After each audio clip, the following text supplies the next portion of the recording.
And there he goes again. As we've been discussing, Afghanistan President Hamid Karzai actually suggested he might join the Taliban if the United States keeps pressuring his government to clean up its act.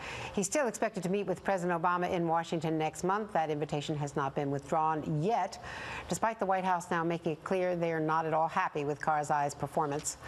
Joining us now, Congresswoman Jane Harman, live on Capitol Hill. Thank you very much. Good to see you. I know you've been traveling in the region. You've been traveling in Yemen. Let me first ask you about something that happened today on the Daily Rundown with Chuck and Savannah.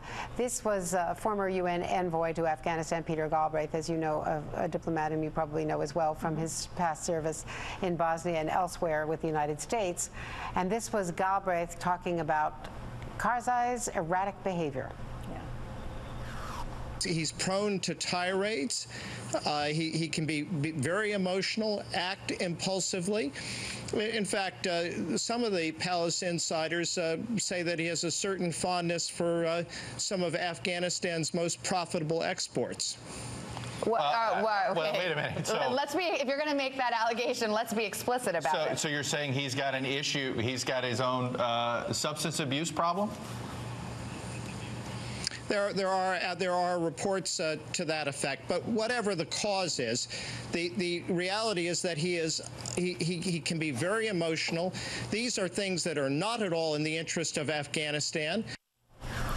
Congresswoman, have you heard anything like this? I know you see a lot of information that crosses your desk. Well, what about his stability? You've met with him in the past, and some of the statements that he's made recently and the effect on our military effort and our effort at civilian reconstruction there.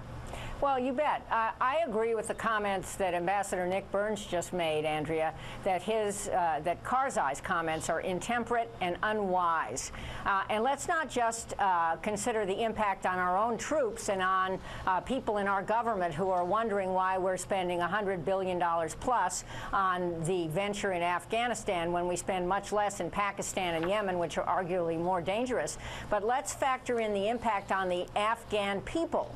A year ago, just now, I was in Kandahar with a few other members of Congress at a Shura Council asking local elders in this most dangerous part of Afghanistan about their security. And they said that if Ahmed Wali Karzai, Karzai's half-brother, who is the governor of Kandahar, was not removed, they would consider joining the Taliban. Now, obviously, Ahmed Wali Karzai is still there. Hopefully, they're not joining the Taliban. But then to hear Karzai's half-brother say he might join the Taliban has got to destabilize the situation in the most volatile section of Afghanistan, where we're considering right now moving in a large part of our COIN strategy, our counterinsurgency strategy. We need a willing partner for counterinsurgency to succeed. That's on the top list of General McChrystal's requirements.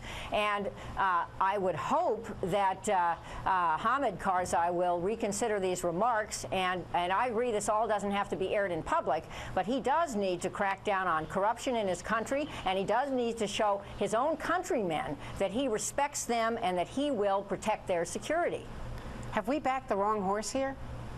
Well, hopefully we are moving away from the leader-centric policies of the last administration. Remember, our policy in Pakistan was based on supporting Musharraf.